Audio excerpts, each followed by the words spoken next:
What do you do when your crown jewel becomes a ball and chain? When's golden plaque handed down by your ancestors is now a liability?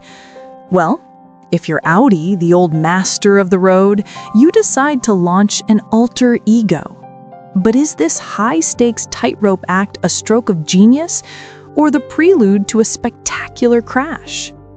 Today, we're going to dissect a massive move from Audi, the dual logo strategy. You heard that right, 2 logos. Soon on the streets, you will see Audis with the 4 rings your father, your uncle, maybe even your grandfather recognizes as a symbol of status. And you will also see Audis with nothing but 4 capital letters, AUDI. A look that is somehow both retro and jarringly new. This isn't the result of a designer having one too many drinks. This is the site of a century-old institution flailing and struggling in the tidal wave of electrification, trying desperately to have its cake and eat it too. So today, let's break this down and see if this maneuver is a brilliant vision of the future or the frantic act of a patient in crisis. Why is Audi doing this? If life were good, who would risk messing with their crown jewels? To describe Audi's situation in recent years in 1 word, painful. In 2 words, panicked. In 3, desperate. Just look at the numbers. Last year, Audi's global sales tanked by nearly 12%, down to 1.67 million vehicles. Among the German trio of BBA, BMW, Benz, and Audi fell the hardest. But the real heartstopper is in the arena that will decide the future: electric vehicles. BMW's electric vehicles grew. Mercedes dipped, but they still sold a respectable number. And Audi? Their electric vehicle sales actually dropped by 8%. It's like 3-star students took an exam. BMW improved, Mercedes slipped a little but is still in the game, and Audi not only fell behind, but was completely left in the dust. And the situation is even more dire in China, the world's largest and most brutal gladiatorial arena for new energy vehicles. Audi's sales there are down 11%. Meanwhile, the local champions are on a rampage. BYD is king. Xiaomi's SU7 was a blockbuster hit from day 1. Huawei's Ito is selling 30,000 units a month like it's a walk in the park. And Audi's electric offerings? Their Q4 e-tron, even with a massive 97% sales spike in May, only moved about 2,300 units. In that same month, the Tesla Model Y sold 24,000. That gap is the difference between you working out at the local gym for 6 months to get a 6-pack and your neighbor's son winning an Olympic gold medal in weightlifting. You are not even competing in the same dimension. Explanatory tone. So what went wrong? The entire game has changed. In the age of gasoline, the fortress of the German luxury brands was impenetrable. The 3 big components, engine, transmission, chassis, were their ancestral secrets. The 4 rings on the grille meant status. It meant you had arrived.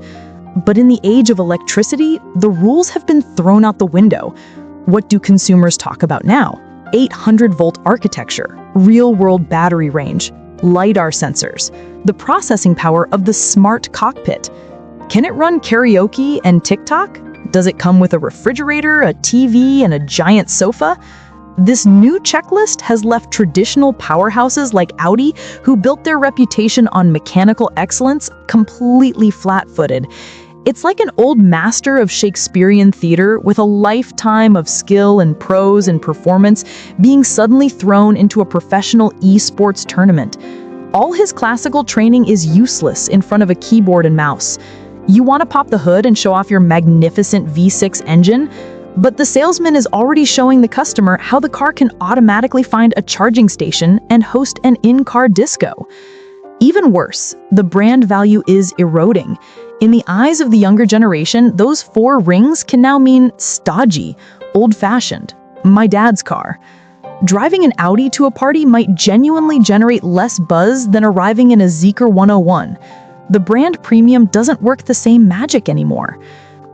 So Audi is trapped. Their gasoline cars are still the cash cows paying the bills. Their traditional, older customers, the uncles of the world, are loyal to the four rings. You can't just abandon them.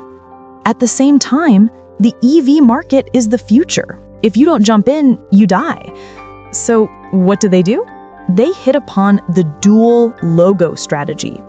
The four rings will continue to represent the gasoline and hybrid models, securing the base and keeping the cash flowing. And the old, dusted-off Audi text logo will be the vanguard for the all-electric charge. Why the text logo? This isn't random. The original Audi brand, founded in 1909, used the name Audi as its logo. The four rings only appeared in 1932 when four companies merged. So by reviving the text, Audi is shouting to the world, hey, we might seem new to this EV game, but our grandfather's generation was all about technological innovation. We have history, we have heritage. It's a classic marketing move. Use the past to legitimize the future. The theoretical benefits are beautiful. You get to have your cake and eat it too. The four rings keep the traditionalists happy. The text logo lets you create a new, fresh, tech-forward identity for EVs, free from the stodgy baggage, perfect for targeting young, tech-savvy consumers. Old money gets the rings, new money gets the text. But the risks are immense. This is a high-wire act. The biggest danger is brand schizophrenia. Imagine walking into a dealership. The salesperson says, "Sir, both of these cars are Audis, but they're not the same Audi." It's confusing. Will the gasoline buyer feel abandoned? Will the EV buyer feel their logo is a lesser version, lacking the prestige of the rings? If you dilute your brand identity, you risk alienating everyone. And a new logo is meaningless if the car itself isn't good enough. If the new Audi text cars can't compete with Tesla, BYD, and Xiaomi on software, range, and user experience, then no amount of heritage storytelling will save them. Finally, the cost of running two distinct brand strategies is enormous. Double the marketing, double the channel management, double the training. It's a logistical and financial nightmare. So why do they dare to take such a gamble? They're not going in empty-handed. Their engineering foundation is still solid. The new PPE electric platform with its 800-volt architecture and impressive performance specs is the real deal. And their secret weapon, they believe, is tuning.